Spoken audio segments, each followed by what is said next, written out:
Hey, folks, my guest today is Eli Rubel. He's been a marketing advisor to some of the most iconic technology companies of our generation, including Dropbox, Loom, Calm, Product Board, and many others. His agency, MatterMade.co, helps early stage companies reduce CAC and drive sustainable demand. Eli, you ready to take us to the top? Let's go. All right, let's talk about Loom first. I had the folks on, I think it was Shahad, I forget which one it was, but one of the co-founders on right like a week before they were launching the paywall. And he said, Nathan, we've been patient. We've got a bio coefficient built in. When you send a Loom and get two to sign up, it works. We've got 1.2 million on the wait list. We want to convert, I think I'm going off memory. I think he said they wanted to convert 6,000 to a $10 a month plan. And they want to hit $1 million run rate within like the first 24 hours. You worked with them early on. At what were you working with them pre-revenue to build that wait list, or was it post-revenue once they, had $1 million, 2 million in ARR? Yeah, this would be post revenue. So this was essentially when I think they had raised a Series A at this point, and they were trying to figure out how to cast a wider net. Like their goal was to increase work user signups efficiently, and so we launched this hybrid campaign for them, helping them lean into high intent channels, capture demand, and drive down their cost to acquire. But I mean, at a high level, they brought us in when they basically didn't have a demand team. It was like maybe a demand team of one or two. We were brought in by an advisor of theirs, partnered directly with CEO Joe and his team. Is this typically how folks use you, right? They have one or two internal folks, but they really need more strength before they hire 10 people on their internal demand gen team? Yeah, I mean, I'd say that's probably the most common use case is like Series A, Series B, real small demand team. And essentially they need to get to key growth milestones to get to that next raise and prove some things out. But it's kind of risky to go and hire like a very senior growth leader because they might not have the budget for the growth leader and the growth teams. It's like the arms and legs to execute plus strategy. And so we're able to come in and be that senior strategy layer that's, helped grow 10 plus unicorns a year. And also be their arms and legs, really help them figure out that initial foundational growth plan and program, what that looks like, help them establish baseline metrics such that they can go back to their board and say, we've built a demand engine. It works. Here's how much it costs to scale. And then they can go and build out their team. So we're frequently What do you reverse engineer from? If you had to pick one metric that you say it's this, and then everything else falls from this, what is it? Is it CAC payback? Is it CAC in general? What is it? Yeah, I mean, the two metrics we focus on are reducing cost to acquire and scaling revenue. So it's like revenue or pipeline, depending on who we're talking to and depending on how long their sales cycle is, right? So we might come in for a 6-month engagement. And if it's an enterprise sales product, we're not going to be focused on revenue because their sales cycles might be 6 to 9 months. We'll be focused on like quality pipe gen, where the sales reps are saying, yes, these are really great conversations we're having. Whereas if it's, a product-led growth company like Loom or Hopin or Calm or any of these other companies we've worked with and helped grow, the feedback cycle is much more immediate. And so we're able to focus on, it might be PQLs that they're really focused on. And that's the board metric that they care about. Usually the metric is driven by the board wants to see certain proof points and we reverse engineer from there.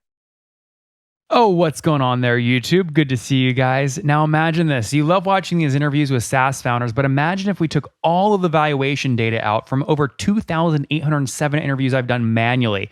Saves you a lot of time. Well, we've done this. We've built it into the beautiful interface inside of FounderPath. Check this out. I'll show you how you can access this in a second, but you log in, you connect your Stripe account, you see your valuation real time, you can see what it changed over the past 88 days, and even set goals for valuation this year. Now, the secret to valuation is there's many different ways to value a SaaS business. So the reason you're going to see 3 or 4 different valuations inside of your FounderPath dashboard, this is all free by the way, is because depending on who's doing the buying of your SaaS company, you're going to get a different valuation. A VC is going to pay a different valuation. Private equity firm is different. If you're going to do a minority sale, that's different. And if you sell the whole business, that's a different valuation. You can see all those when I hover over here. Right, so the teal is what a VC would pay, yellow is what private equity, and red is if you sold the whole thing outright. Now, what's cool about this is not built off random data. Again, you guys hear these interviews on YouTube. All these data are built from real-time valuation data points founders share with us on the show. So traction, 1.2 million, seed round, 3.7 raise, they sold 22% of their business. Go in here and filter by the event. Maybe you only want to see companies that have sold the whole business. Well, here are a bunch that have been acquired, the valuation and the multiple. Maybe you're going out right now and you're raising your seed round. Well, go in here and look at all this recent seed deals that went down, what they raised, what valuation they raised at, and what percent that they sold. There's never been a larger data set of SaaS valuations than what you can get now inside of FounderPath, and we're thrilled to bring it to you. All right, we're going to go back to the YouTube video here in a second, but if you want to check this tool out, if you want to jump in and sign up, you can check it out for free to get your valuation at this link, founderpath.com/products/valuations. Or if you go to founderpath.com and hover over products, click on get your valuation here and go ahead and sign up to give it a whirl. Again, all that valuation data live right inside the platform. I hope to see you there. All right, let's jump back into the interview. Yeah. Okay. Let me give you. I prefer to talk about one of your customers, but I'm sure you can't because of NDAs. So let me make up an account that I think is maybe similar to who you help, and then let's go through that. So okay, I don't want to use Series A because we have a lot of bootstrap founders on who are actually bigger and revenue wise in terms of their Series A competitors. But let's say there's someone listening right now. They've got 5 million in revenue, right? Whether they're Series A or bootstrap, whatever, they have 5 million in revenue. They're currently paying. I'm gonna make this up. $100. Let's say they're paying $400 to get a $40 a month customer. So 10-month payback. They hire you, you come in. What's a good CAC? What target are you setting for a $40 a month plan? I mean, it's going to depend. There's so many factors. It's so hard to go like. Get me in your head. Think out loud. All right. Give me the metrics again. Yeah. So $400 to acquire a $40 a month customer, 10-month payback. Okay. And so your Eli, question is, I want to hire you. How much can you improve? Yeah, I honestly don't even know how to answer that. Like, so let me give you an answer. Like our process is we look at what I call demand efficiency. So most people, when they're talking about this space, they'll talk about demand capture, they'll talk about demand creation.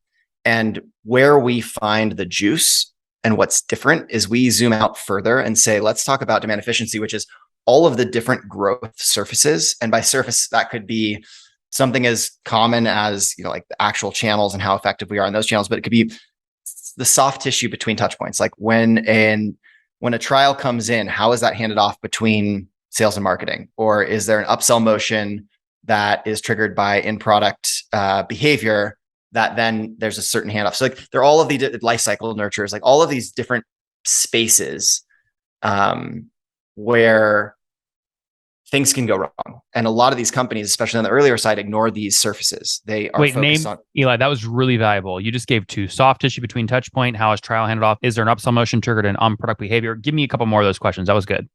Yeah. I mean, so like all of these surfaces cross between how they approach TAM, customer focus, revenue orchestration, top of funnel, mid funnel, messaging, alignment, experimentation, and retention. Those are like the high level buckets that go into demand efficiency.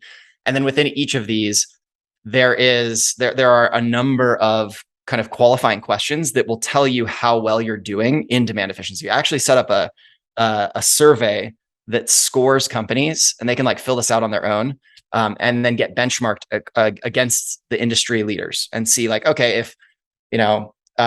if Calm and Loom are scoring 93 in demand efficiency, like you could see, I'm a PLG company, like how do I score in demand efficiency? And then they would essentially give you like a recipe book for what to focus on as far as low-hanging fruit. So you asked for more specifics. I gave you categories. Let me give you more specifics. So like in TAM, it could be, are you trying, like a lot of early stage companies think of their TAM. They're like, yes, this is what I've been pitching my investors. Or if I'm bootstrapped, like this is our total addressable market. I'm excited. I'm going to go after everyone I can, get in front of everyone I can. But the reality is that if your budget is strapped, you need to focus on a specific segment of your TAM. You can't just try to boil the ocean, or you can, but it's going to be way less effective because you might only be able to get your impression in front of folks like once or twice. Whereas if you focus on 10% of your TAM, you might be able to get in front of them like 15 times in a certain time period. Right. So that's like one little piece of it. Simple things, automated lead routing, automated lead booking, SOP between sales and marketing. A lot of time, early stage companies will have a complex buyer journey that they've done a really good job. Like the marketers have done a great job teeing up this person to talk to sales, and then sales will have no idea of all that historical context, and they'll just treat them like they're a cold inbound, right? And so then there's this disconnect in all the hard work marketing has done. This person thinks they're going to go into this really like high quality conversation. Then you have an SDR saying like, "Oh, have you ever heard of us before?" kind of a thing. So there are a lot of different examples like this, but in aggregate, it could be the difference between cutting your cost to acquire in half. It's huge. Yeah, it's huge. Okay. I imagine people are hearing you say this going, oh, I wonder what tools Eli is recommending for all this stuff, automated lead routing, all this kind of stuff right now. What is like your tech stack right now that you're just really bullish on? To be honest, I think people overinvest in tech stacks generally. I think Okay. that people generally think that tech is going to solve fundamental problems for them that it won't. And so usually step one is, before I even answer that question, I would say step one is like get clarity on your buyer journeys. There should be multiple buyer journeys. They should be segmented appropriately. And then once you have just like from very first touch point all the way through to revenue, and you can very clearly define that from marketing's influence to sales influence to products influence to retention, all of these pieces, then you can say, okay, where are our gaps that technology could fill, rather than this being manual, right? And so Yeah. there is no one size fits all. I'm not like a huge fanboy of anything in particular. It's just like, what is the right tool for the job and what's minimally invasive? Yep. Yep. This all makes good sense. Okay, let's talk more about you. What got you into this? When did you launch the agency? I launched the agency in 2019. I founded a SaaS company before that was venture backed, sold that in 2014, acquired Which company was that? Glider.com. We did contract Glider. lifecycle management. Ooh, Then interesting. Hot space. Did you bootstrap that or raised? I raised. Yeah. You did. How much did you raise? I raised like 1.4, 1.7, something like that. We All right. acquired really early. So be honest. Look, I put my freaking tax returns in the book, right? So I raised bootstrap $2 million, raised $2 million in VC, flash sold. I made no money. The investors barely got the liquidation preference, but I learned a crap ton. So same question to you. I mean, was this life changing for you? Or was it basically like a shutdown acquire sort of deal? Yeah. So I was waiting tables before this. I dropped out of art school and I was basically like, man, I need to get my foot in the door in tech. I'm going to pick the most boring, unsexy company I could possibly pick. Contract management sounded like the ticket. This, by Silicon Valley standards, was a total failure. Sold the company for $3 million. Okay. But for me, I walked away with a 7-figure outcome. You learned a ton. And I learned a ton. And like the relationships that I built and the trust that I built from that became the platform for everything else that I've done. Yeah. How did you make $1 million though off that if you raised 1.2? I assume you had co-founders too, right? I had a co-founder who was no longer with the company by the time we were acquired. So I see. Okay. Yeah. So you can basically take acquisition price of 3 million minus whatever pref investors got, and then there's some juice there to squeeze for you, which is great. Exactly. Okay. So you then pour all that into Mattermade? No. I acquired an e-commerce company. I was really burnt out after that. I was like, all right, man, I got to take a break from tech. Acquired an e-commerce company to just like learn something new and give my brain a break from the SaaS stuff. It was a dumpster fire. Like I literally bought this thing. The guy was about to shut the company down. He was a brick and mortar guy, and one of his how much did you spend on it? I paid 70 grand for the domain name and like some assets. It's not bad. I mean, if your whole net worth was what you made off the glider sale, that was only 10% of your net worth. Yeah, exactly. Yeah. Okay. So what happened? You killed it or what? So I bought the company. This was an interesting one. So I bought it. They were doing like 20K a month. I got it up to, I think it was like 250K, 300K a month in rev. And then realized that Amazon was just absolutely going to destroy us. And there was like a roll up happening. We were selling motorcycle parts and accessories online. So I saw the writing on the wall. I was like, okay, I need to get out of this. I sold it to a PE firm in 2019. And that's when I started Mattermade. Interesting. Okay. Was that a flash sale in 2019 or was it a good exit? That was like I'm holding almost $1 million in inventory that's all aging. And it's like motorcycle parts, right? So every year it becomes more and more obsolete, the parts that you're carrying in a warehouse. That's so funny. We had 22,000 SKUs under management. It was nuts. Oh my God. So you sold this like a Thrasio sort of business or someone else?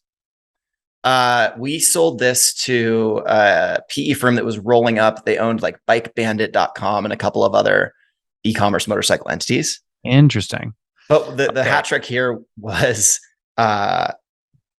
buying this business allowed me to extend my QSBS exemption from Glider. Smart. So I ended up like the money that I made on that second acquisition was really just in the tax savings from rolling the proceeds. It was great. That makes tons of sense. If you guys want to learn more about that, just Google QSBS and you'll understand. Okay, so then you get into Mattermade. So you launched that in 2019. Can you sort of share first year revenue in 2019 at Mattermade? Yeah, that's a good question. First year revenue in Mattermade was probably It was like 900K, something like that. Okay, that's not terrible for first year agency, but you already had some chops about you. You'd sort of been through the Yeah. ringer already. Yeah. Yeah. And what were you selling? So, like, if I was Loom approaching you, not actually Loom, but if I was like a Loom approaching you, what are you doing? You're saying here's a 6 month deal, it's 10 grand a month retainer, or what? Yeah, exactly. We had a monthly retainer, 6 month deals, exactly that. What and so what are you doing today? Same model? Today, it's a very similar model. So we have a paid media side of the business. We realized that most paid media agencies were like agency people starting agencies. And I felt like coming from SaaS, I knew how broken that model was. So we do a performance-based model where we literally set our pricing based on which growth milestones we help them accomplish. And if we miss those milestones, our rate gets cut down and vice versa. Like we make more when they win. And then there's the traditional side, which we've already talked about, which is like marketing org in a box. So they come in, your Loom, and you say, hey, I've only got 1 to 2 marketers. I need like VP level strategy plus execution across demand gen, performance marketing, messaging, like all of the different surfaces, lifecycle marketing, nurture. Just come in and own the whole program for 6 months and help us get to a better place. And And that's just that's a still monthly like retainer. 20 grand a month. You've increased prices or No, we were 45K a month all of last year across all of Okay. our clients. Okay. And I would say times are a little bit different now. So we've changed our pricing. It's a little bit lower. Okay. So, okay. But still, okay, got it. This isn't like I mean, I would say if you're going to spend 30 grand a month on a 6 month deal, right? So 180 grand. I mean, you don't obviously want to be spending this unless you're doing at least $4 or $5 million in revenue, right? You need some history to Exactly. deal with, some cohorts for Exactly. you to analyze. Precisely. Yeah. Yeah. Yeah. Okay. Very cool. And how many clients are you working with right now? Like literally in this moment? Oh man, you're gonna make me do math live. Call it like 10. 10. Okay. Something And like how many employees do you have at the agency serving these 10 customers? We have 12 employees. 12. Okay. Okay. This is great. So 12 employees. So 10 times 30 grand. I mean, so that's like 300,000 bucks a month in revenue, something like that. Something like that. This is a very profitable agency. Yeah. Yeah. I mean, we did 6.1 top line last year. And And we're you'll be a ranked. little lower this year or about the same? We'll be lower this year. Yeah. Yeah. I mean, we were 37 employees earlier in the year. We Yeah. had to downsize When are with the you market. when are you spinning out your SaaS company? I know you're working on it. Dude. I can feel it. Oh, I can feel it feel it. too. So funny enough, I just spun off. We have this amazing design team. Like they're doing design for Dropbox and Yelp and like really high profile clients of ours. And I realized that so many companies, especially like you said, your audience is like bootstrapped or early stage founders, like so many of these companies wish they could have that level of creative for their campaigns and their brand and all their assets. And right now, up until this point, they've had to work with Mattermade and pay that giant monthly retainer to get access to our design team. But I was like, you know what? Let me spin off our design team and have it be like start at 2,500 a month, get design exactly when you need it, not be held up waiting for the product designer to ship your, marketing assets, that sort of thing, or brand assets. So I just spun that off. That's my new baby. In addition to Mattermade, that's called noboringdesign.com. I love that. Yeah. Okay, So so that one's fun. no SaaS No, though. Then not I right bet now. you will. You will. Yes, it's There's coming. no doubt about it. Yeah, eventually. Interesting. Okay, cool. All right. On that note, here, let's wrap up with the famous five. Number one, favorite business book. Oh, Never Eat Alone. Number two, is there a CEO you're following or studying? No. Number three, what's your favorite online tool for building Mattermade? I live and die by HubSpot. All right, fair. Number four, how many hours of sleep do you get every night? 9.5. I love that. What's your situation? Married, single, kids? Married, 1-year-old daughter. Ah, that's exciting. How old are you? I am 34. 34. Last question. Something you wish you knew when you were 20. Enjoy it. Guys, he had his first SaaS company a couple of years ago, raised 1.2 million and then sold for 3 million. Still managed to make a bunch on that because he was really the major shareholder there. Then said, you know what, I'm going to use this money by an e-commerce brand. Failed miserably. Flash sold that. Then got into Mattermade, where now he works with some of the fastest growing brands you've heard of, Loom, G2, these kinds of fast growing SaaS companies, helping them decrease CAC or increase revenue and drive more pipeline. Charges on average, call it 30 to 40 grand a month in revenue. Currently working with 10 customers, and they'll do about 3.6 this year, down from 6.1 last year. But last year was VC dollars flowing everywhere. It was the heydays. Now spinning off his design agency to do that. Continue running this. I think I'll have a SaaS business one day. We'll wait and see. But in the meantime, Eli, thanks for taking us to the top. Yeah, thanks, Nathan. One more thing before you go. We have a brand new show every Thursday at 1 p.m. Central. It's called Shark Tank for SaaS. We call it Deal or Bust. One founder comes on, three hungry buyers. They try and do a deal live, and the founder shares back-end dashboards, their expenses, their revenue, ARPU, CAC, LTV, you name it, they share it. And the buyers try and make a deal live. It is fun to watch every Thursday, 1 p.m. Central. Additionally, remember, these recorded founder interviews go live. We release them here on YouTube every day at 2 p.m. Central. To make sure you don't miss any of that, make sure you click the subscribe button below here on YouTube, the big red button, and then click the little bell notification to make sure you get notifications when we do go live. I wouldn't want you to miss breaking news in the SaaS world, whether it's an acquisition, a big fundraise, a big sale, a big profitability statement, or something else. I don't want you to miss it. Additionally, if you want to take this conversation deeper and further, we have by far the largest private Slack community for B2B SaaS founders. You want to get in there. We've probably talked about your tool if you're running a company or your firm if you're investing. You can go in there and quickly search and see what people are saying. Sign up for that at nathanlatka.com/Slack. In the meantime, I'm hanging out with you here on YouTube. I'll be in the comments for the next 30 minutes. Feel free to let me know what you thought about this episode. And if you enjoyed it, click the thumbs up. We get a lot of haters that are mad at how aggressive I am on these shows, but I do it so that we can all learn. We have to counter those people. We got to push them away. Click the thumbs up below to counter them and know that I appreciate your guys' support. All right, I'll be in the comments. See ya.